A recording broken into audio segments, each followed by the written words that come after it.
queria tomar um pouco um ponto de partida diferente, mas igual ao que a Elza tomou. E queria começar com o seguinte pensamento. Então, a lei, que é a primeira parte da Torá, não é? Que é a primeira parte, a Torá, cabe ao sacerdote, ao levita. A última parte, os ketubim, os escritos no Antigo Testamento, cabe aos sábios. E a parte central, a parte maior da Bíblia hebraica, cabe à profecia. O Novo Testamento é essencialmente profecia. O cânon do Antigo Testamento está dividido nessas três facetas: lei, profetas e escritos. A profecia é a maior parte. Ao lado está a lei e ao outro lado está a sabedoria e os salmos. Mas o profeta é o condutor da interpretação da palavra de Deus no Antigo Testamento. O Novo Testamento também é dividido em três partes. Os 5 livros iniciais, que seriam livros semelhantes aos 5 livros de Moisés, no Antigo Testamento: Mateus, Marcos, Lucas, João e Atos, correspondem aos 5 livros do Pentateuco, da Torá. Mas, na verdade, esses 5 livros falam de um profeta, que é Jesus. Falam de um novo Moisés, mas esse novo Moisés é essencialmente profético. Porque suas palavras são proféticas. Porque suas ações são similares às ações de Elias e Eliseu. São proféticas. Depois nós temos os livros do apóstolo Paulo, que são 13, se eu não me engano. E esses livros correspondem aos profetas. Principalmente aos profetas com livros proféticos. Nós temos 3 grandes: Isaías, Jeremias e Ezequiel. Como nós temos 3 grandes cartas do apóstolo Paulo: Romanos, 1 e 2 Coríntios. E depois tem 12 profetas menores. Assim, o apóstolo Paulo tem 10 cartas menores. E essa atitude de Paulo é profética. Paulo é profundamente profético em seus escritos. Eles são dessa inspiração. E depois vem o resto, os escritos. Os escritos que começam com Hebreus e vão até Apocalipse, só que eles também são proféticos. Aí não tem Salmos, por exemplo, que é o começo dos escritos do Antigo Testamento. Portanto, o Novo Testamento completa o Antigo, reforçando a profecia. A palavra de Deus, nosso tema, lido desde o Antigo, é a palavra profética. Lida desde o Novo Testamento, é profética ao quadrado. Matematicamente falando. É duplamente profético. Então é preciso reconhecer, me parece, quando nós lidamos com a nossa Escritura, a sua dimensão inquietantemente profética. É a profecia que anima a igreja e a anima a partir da Escritura. A igreja, ela tem a entonação, a pujança da palavra de Deus. Portanto, a pujança da profecia. Ela não é lei, mas ela também não é sabedoria. Lei e sabedoria são companheiras de caminhada de seu coração maior, nervoso e vibrante, o coração da profecia. Por isso eu gosto dos intérpretes que vêm lá do fundo da Idade Média e que leem o Antigo Testamento no senso profético. Eu gosto. A Escritura só tem um sentido: Agora não está falando Agostinho, agora está falando luterano. Ela só tem um sentido. O seu sentido é profético. Não tem muitos sentidos. Só tem uma grande voz. O profeta da cruz e os profetas que na cruz o precederam, que são Isaías, que são Elias, que são Eliseu e os demais profetas. Dito isso, de que a palavra de Deus, da vida consagrada, é eminentemente uma palavra profética, nós estamos nos devotando de um certo modo à Escritura. E eu digo isso muito claramente. Irmãs e irmãos, é uma premissa que eu tomo na leitura da Bíblia. Eu penso que eu estou na ampla tradição da igreja. Eu não estou falando isso sozinho.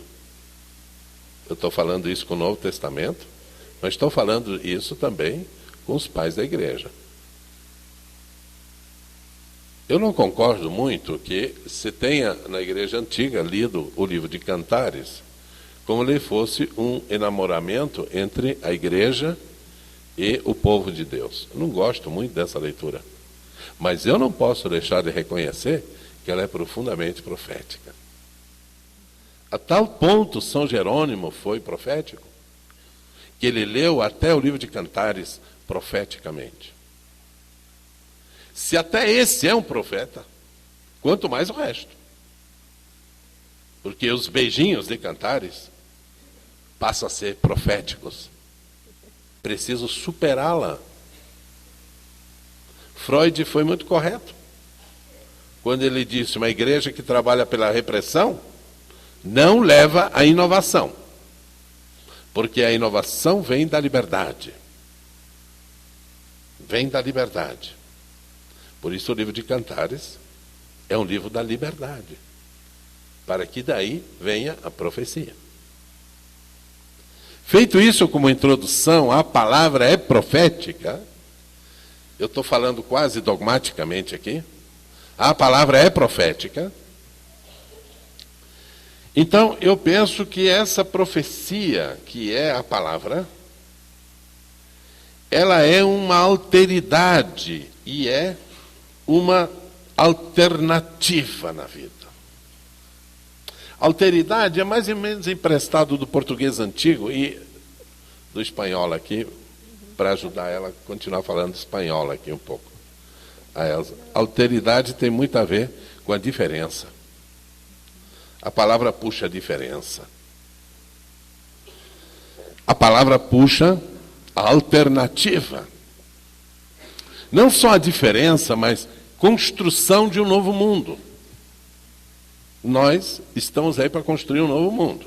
Nós estamos aí para a construção do mundo dos profetas, do mundo do Espírito, do mundo do Espírito, que é derramado sobre escravas e escravos, em primeiro lugar, como diz o profeta Joel, e repete Atos dos Apóstolos, no capítulo 2. Portanto, a palavra é uma inovação. Por isso a profecia está vinculada ao martírio. O Antigo Testamento chega a dizer que todos os profetas morreram de martírio. Eu acho que alguns até que não foram martirizados. Mas bem que assim eu disse. A profecia é uma cova de mártires. Por isso é tão central, tão vibrante, tão decisiva. Porque nela está o testemunho radical até a morte. A alternativa, a alteridade. Então, nessa linha, a palavra, que é o caminho, a palavra de Deus, que é o caminho da profecia, ela biblicamente é simultaneamente a falação e a ação. Palavras falam as mãos, palavras falam a boca. Então, é o corpo inteiro falando e, ao mesmo tempo, as palavras falando. Às vezes a pessoa diz assim: Jesus liberta. Não sei se liberta, né? Porque a minha mão fez o contrário da liberdade. Parece que a gente tem dúvida física de que Jesus liberta. Porque fomos todos desculpe eu falar, mas fala luterano, eu posso falar, né? Todos nós fomos um pouco vítimas da igreja, não é? Todos nós fomos um pouco vítimas da igreja, então, às vezes, a gente diz a liberdade, assim, né? Não, é a liberdade que cresce, né? Ela vem noutra dimensão. A palavra é uma palavra para liberdade, para libertação. Não é verdade? Pela ação e pelas falas. Isso vem do hebraico. Quem de vocês estudou hebraico sabe disso. Né? Em hebraico não tem uma palavra que só se refere à palavra. Eles não têm no vocabulário. Eles só têm no vocabulário um termo que usa para a palavra e para a ação. Diz assim, Deus criou o mundo pela palavra. Mas como que é pela palavra? Ele pegou barro e começou a amassar, amassou, e saiu uma pessoa linda daquele barro. De tão linda, aquilo é fruto da palavra. A palavra ele fez com a mão. Né? A gente faz a palavra com a mão. Não precisa falar para que tenha a palavra, né? Basta você ver o fruto da palavra, o encantamento que a palavra resulta naquela pessoa que ali está formatada. Então a palavra é também o seu resultado, a sua ação. Portanto, quando vocês estão na palavra, na vida consagrada, vocês estão sempre dizendo duas coisas.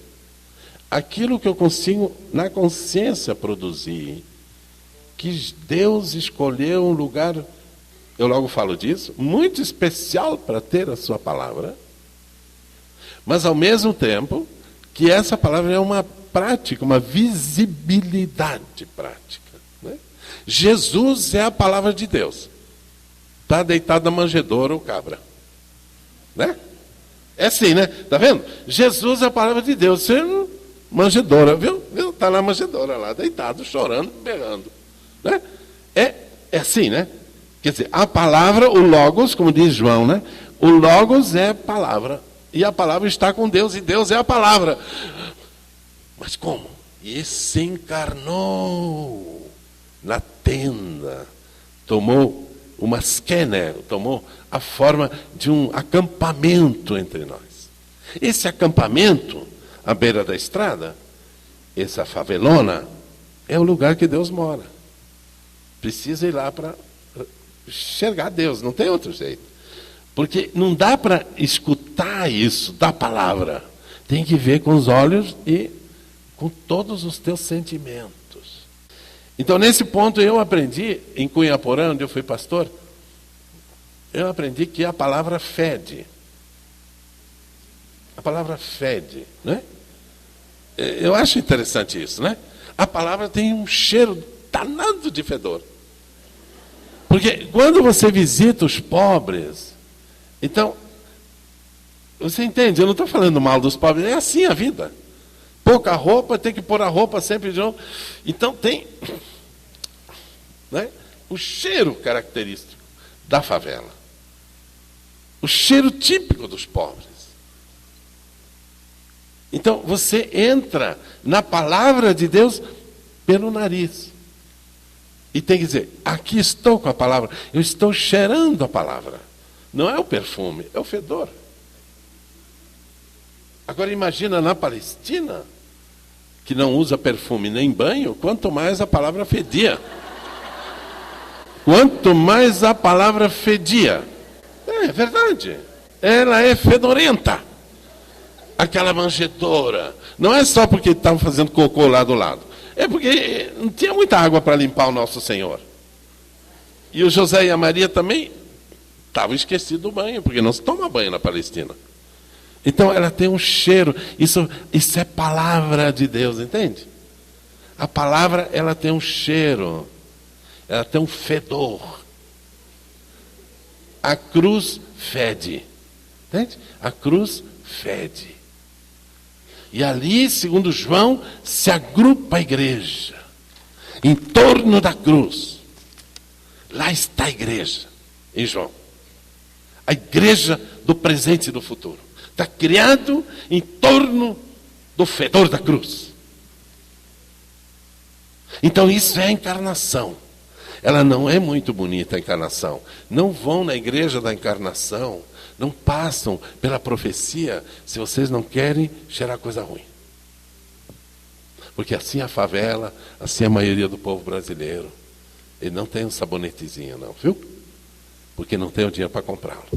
Então, se nós conseguimos tomar essa parte em conta, que a palavra é o conjunto inteiro da fala, dos olhos, entende? Então não tem mais discussão se eu tenho que compreender na minha cabeça primeiro o Evangelho de Jesus e depois eu posso entrar em ação. Isso é besteira ocidental. No Ocidente eu tenho que primeiro compreender na cabeça e depois fazer a ação certa. No Evangelho, primeiro você faz a ação certa e depois você compreende o que você fez. E não tem problema, a melancia pode abrir de um lado ou do outro, é a mesma melancia. Não há que discutir onde eu vou abrir a melancia. Ela é igual em todo canto.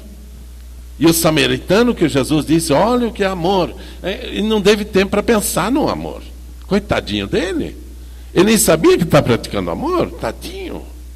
Ele pagou, cuidou daquele enfermo à beira da estrada, fedido, lambuzado, horrível. E aquele dono daquele hotel, daquela pousada, ajudou. Fizeram uma companhia de ajuda àquele pobre caído à beira da estrada. Então ele não perguntou, é a palavra, depois a ação, depois a palavra. Isso são truques ocidentais. Na Bíblia não tem um logos dividido em palavra e ação. Só tem um logos. Ele é ação e palavra ao mesmo tempo. Ele é pé e cabeça simultaneamente. Nesse sentido, então, de uma palavra, de um dabar de Deus, no qual eu encontro a dupla dimensão ao mesmo tempo, essa dimensão em que ela acontece e ao mesmo tempo ela é pensada, nessa palavra é que estão os profetas. E os profetas têm uma dupla função. Eles olham o presente e olham para o futuro. Às vezes até olham para trás um pouco, sabe? Mas não olham muito para trás. Eles olham para frente. E diz, os pobres estão sendo oprimidos. E aqueles pobres estão sendo levados à idolatria. Essas são as duas acusações que os profetas fazem.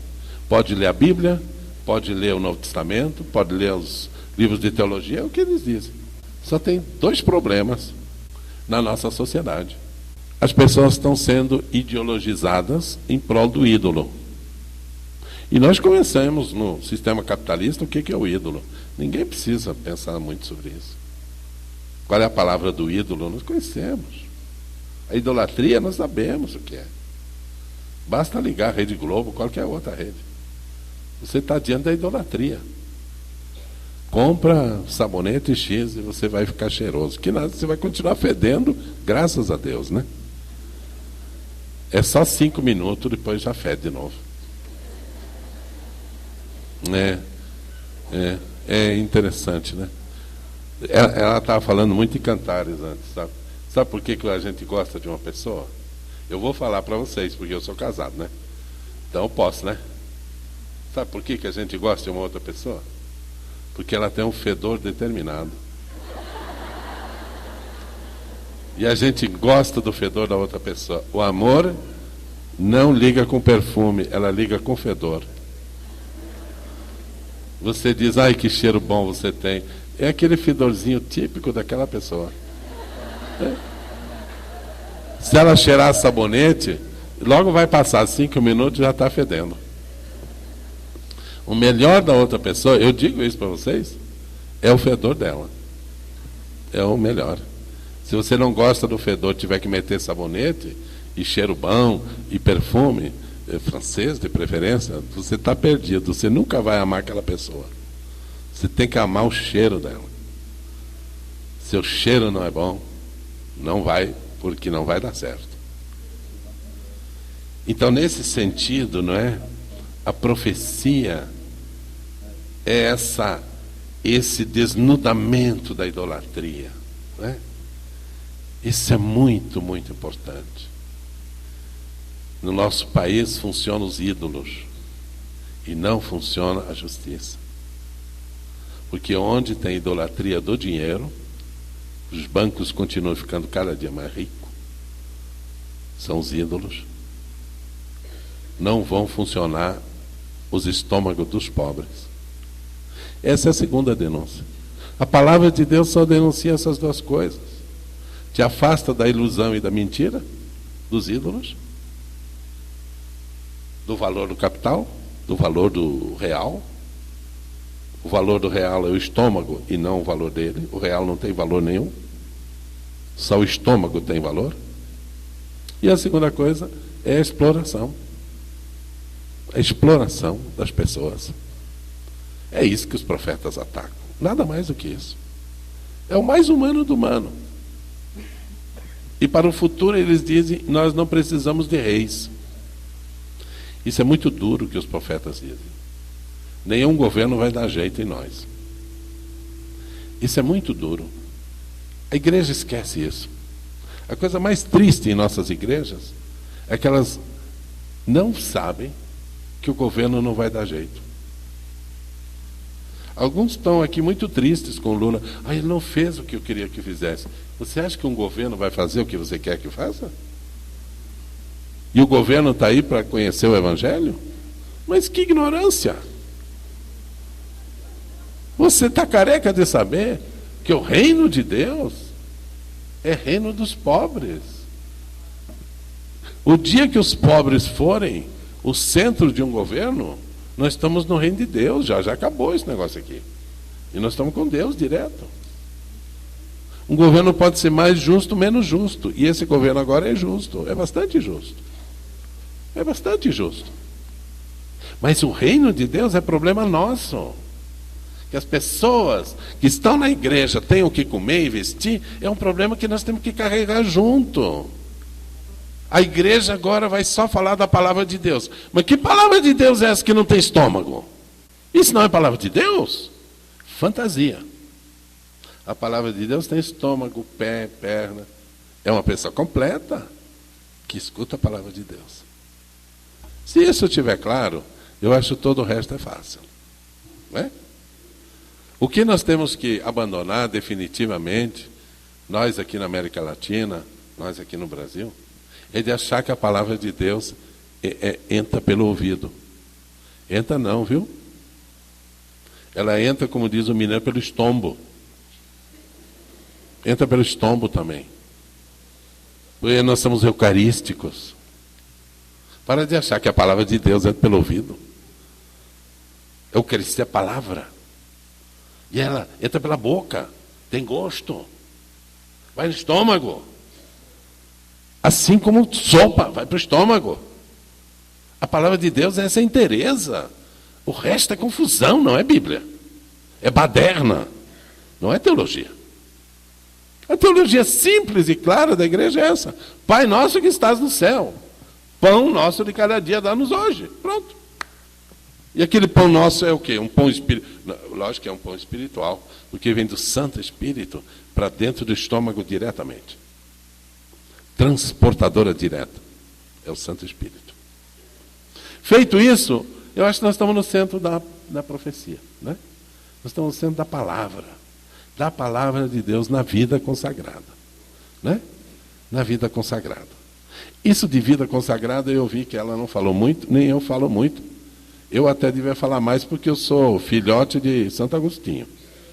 Como luterano, ela não é tanto filhote, não conhece tanto a tradição católica como um luterano, mas eu acho melhor vocês falando da vida consagrada. Eu fico mais na palavra de Deus, como a Elza ficou mais na palavra de Deus. Será que está bem esse primeiro item? Eu queria insistir com vocês. Se vocês me acreditarem nisso, e se não acreditarem, azar de vocês, não é? Também. Não posso também, né, fazer tudo.